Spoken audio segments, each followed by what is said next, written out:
Mike is smart, decisive, strategic.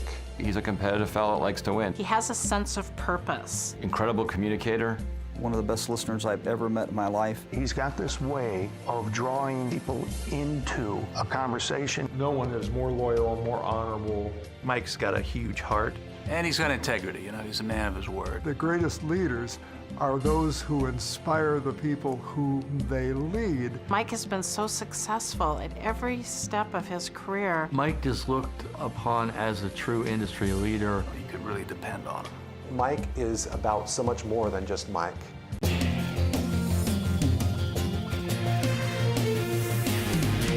St. John's University School of Risk Management Insurance Leader of the Year, Mike McGavick. Michael grew up in a working-class neighborhood called Wallingford in Seattle.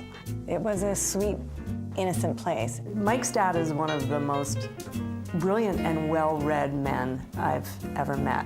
Mike's mom, Carol, is outgoing, vivacious, fun, warm, loving, and all about her children. She drove the kids to be successful at athletics and academics, and they all were. Mike is the oldest of three. He's the only boy in the family. And I'm second, and I was right on his heels. We were about a year apart.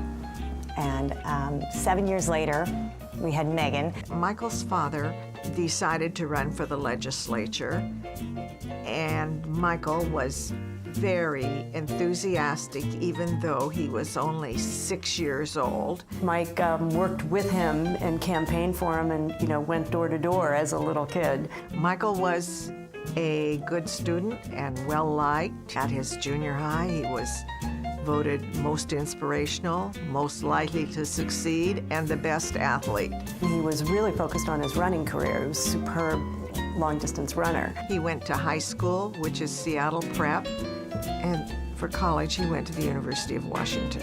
He did well at the University of Washington, but he left school for a while to take on another project, a political project. That political project was Mike's entry into campaign politics when he was hired as a driver for Senate candidate Slade Gorton. June of 1980, Mike had finished his junior year at the University of Washington. He joined my campaign for the United States Senate. He was my driver. Slade had said, I start giving my speech in the car, and this kid is correcting me and telling me what I should say. By the time the primary election came around, he became my representative in Eastern Washington. As a matter of fact, he had 20 of the 39 counties of the state of Washington under his jurisdiction for a statewide campaign for United States Senator, just after finishing his junior year in college.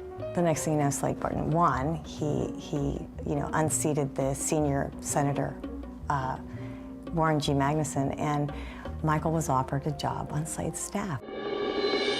So young Mike McGavick moved to Washington, D.C., where he learned about Senate politics in the corridors of the nation's capital. I met Mike back in Senator Slade Gorton's office in Washington, D.C. He and I were both legislative assistants during Slade's first term in the U.S. Senate. He was exhilarated by the setting and the possibilities. He was my legislative assistant for military affairs and to a certain extent for foreign affairs. So he dealt with the buildup in our armed services that was a mark of the early Reagan years. He was very effective because he did his homework and he had a very strong work ethic. That work ethic led him back to Seattle to finish his degree and start his own political consulting career, until a phone call from his old mentor had him running a Senate campaign and making political history. He essentially agreed to be my campaign manager, my campaign chairman, early in 1988. Mike assembled kind of a ragtag little group of people, myself being one of them, and just did a brilliant job. Every day that we were together, I was learning something new about campaigning and about people from a kid half my age. Politics is in Mike's blood. He's a policy wonk, he's a political junkie, and he's also a brilliant political strategist. The campaign was successful. We won. And from the November date on which we won the election, at least until almost Christmas, I was trying to persuade Mike to be my chief of staff. And finally, he agreed to do so. And I think as a result, I had the best staff in the United States Senate. Mike continued to work in politics, running issue campaigns, including one on behalf of the American Insurance Association, where his leadership abilities proved invaluable. Then, Mike transitioned into the insurance sector full-time, first with his leadership of CNA, then taking the helm at a company much closer to his Seattle roots. Safeco is a huge brand name here in Seattle. When Mike arrived, there were some very troubling times. They had just been through an acquisition. They were having some challenges integrating that acquisition. They had some financial issues that they needed to address. The company needed real leadership. He brought it. He brought new people in that had new ideas and allowed Safeco to innovate. I think they had to make some very difficult decisions along the way, but it saved a lot of jobs, saved the company. And they became one of the best performing P&C insurance companies in the United States, so it was a really dramatic transformation at Safeco. But when Mike's home state needed a Senate candidate who would offer the voters a choice, Mike stepped up to answer the call.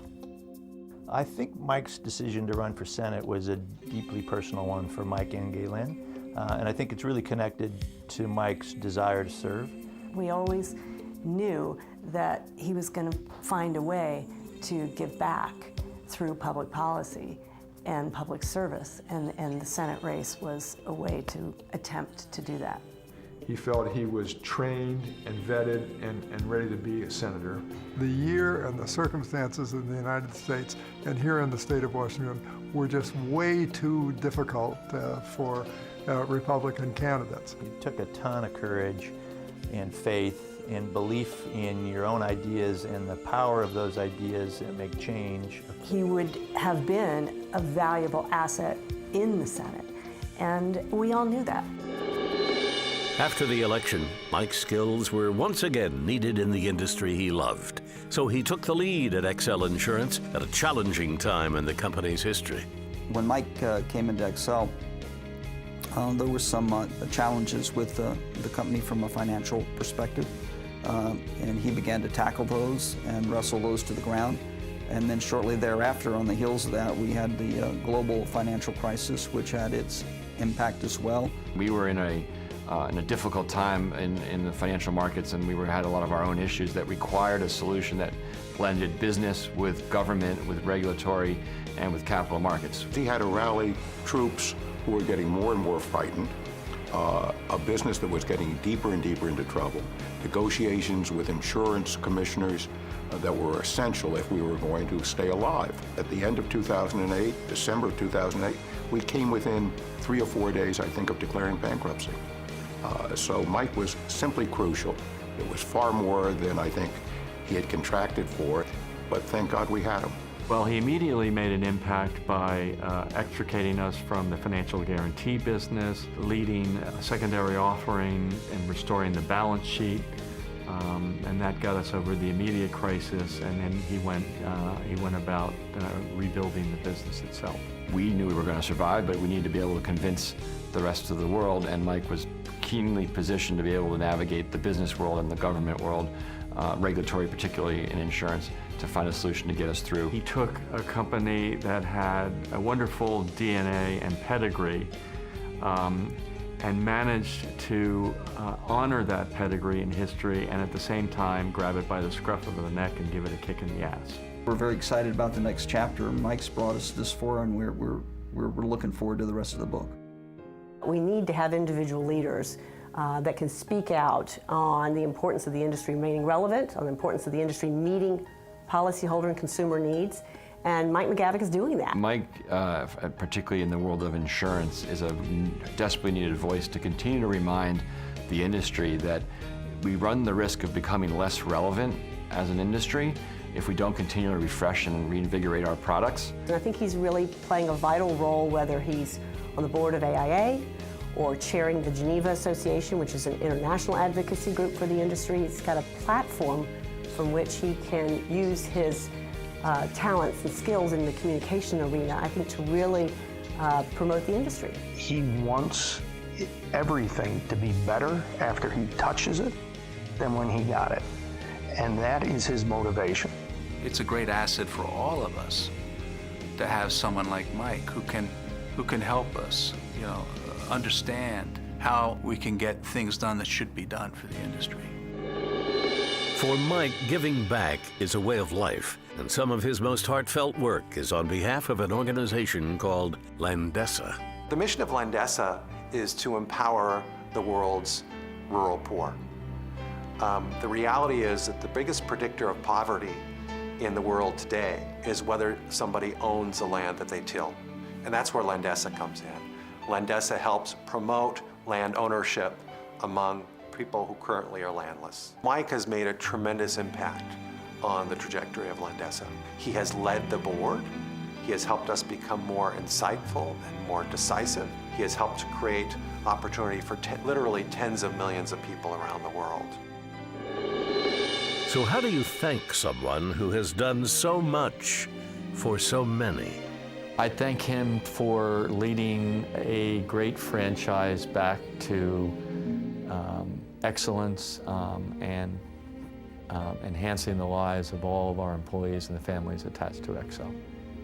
I would thank him not only for all that he meant to me, but for being a leader in an industry which is much more important to far more people than they know. Well, I guess I thank him for being what he is and leading us through what was an extraordinary crisis, and then being able to build us to what we've become. Oh, I thank Mike for being a friend, for being a great supporter of the industry. Mike is a friend that has your back. He's a friend that cares about you, he cares about your family, cares about your well-being.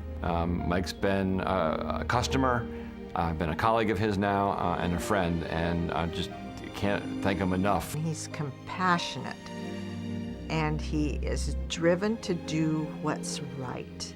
Whenever I talk to Mike, the world opens up. He's been just incredibly supportive. He sets a great example in all that we do. He taught me to fly fish, so I don't know that there's any single thing more valuable than that. He's a fantastic brother. I can't imagine a better brother. I would thank Mike for 2 beautiful kids, an amazing stepson, 20 years of support and love. I can't imagine my life without him.